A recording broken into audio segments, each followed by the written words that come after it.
কেনা জানে না গান বাজনা হারাম, তবু বিবাহের অনুষ্ঠানে সারাদিন বাজনা বাজান।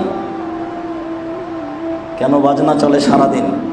সুরিডলা স্কুল মাঠে আমি তো কাল থেকে এসেছি, আপনার হুকুমে বাজনা চলছে, আপনি সাবধান থাকুন। আপনি কি পেয়েছেন, কি মনে করেন আপনি?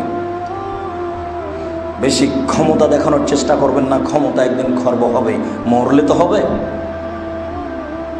রাসূল সাল্লাল্লাহু আলাইহি সাল্লাম গানের শব্দ শুনে দুই কানের ভিতরে আঙ্গুল দিয়ে রাস্তা ছেড়ে দূরে সরে গেলেন। রাস্তা ছেড়ে দূরে সরে গিয়ে বলছেন, আব্দুল্লাহ ইবনে ওমর, জি রাফে হাল, আব্দুল্লাহ ইবনে ওমর হাল তাসমু শায়ান, তুমি কি গানের শব্দ শুনতে পাচ্ছ? তখন আব্দুল্লাহ ইবনে ওমর বলছেন, জি না, আমি গানের শব্দ শুনতে পাচ্ছি না, বাজনার শব্দ শুনতে পাচ্ছি না।